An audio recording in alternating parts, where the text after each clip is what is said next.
I think there's two things that have struck me from the discussions we've been having. The first one is still how Eurocentric the discussions and the debates are, and how informed they are by European academics and researchers, databases that are held in Europe, and ideas that have come out of Europe. And I'm surprised that hasn't changed more over the last 10 or 15 years as development has taken off in the emerging powers. So I think that's one of the things that hits me.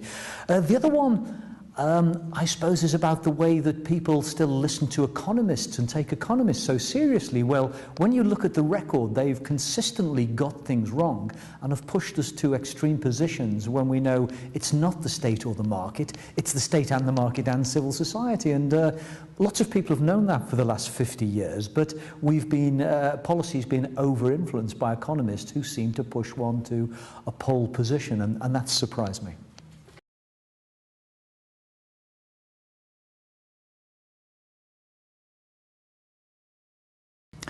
I think the thing that would hit me on that is that for someone who's reached my age, then the growth rates of recent times, this 7, 8, 9, 10, 11, 12%, even 20 years ago you couldn't think of growth rates of that sort. So these growth rates are quite extraordinary, but I think we will need to realize that they are quite extraordinary. In China, the growth rate's been so good because it had 200 years of very bad policy. And you can catch up quite a lot after 200 years of bad policy, but you don't catch up at that rate forever. So I think that's certainly got me.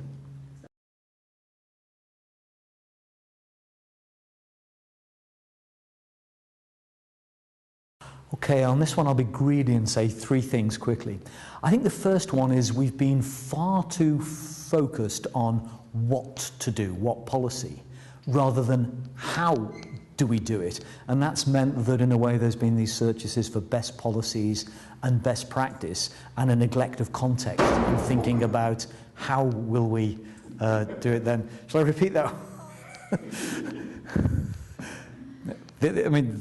The second one, which I think many people are spotting, is climate change, and particularly as I work on Bangladesh, then I think Bangladesh's present and future situation is going to be dramatically rewritten by that.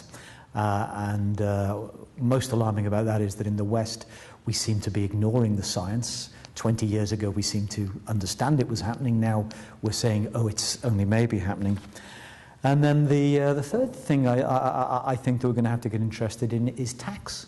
There's just been too much of a focus on aid. And foreign aid is a little bit on the side. If we want welfare, if we want growth-promoting policies, then you need to have domestic tax systems that contribute to those. And you need that for the finance, but you also need it so you get the politics that will support public investment.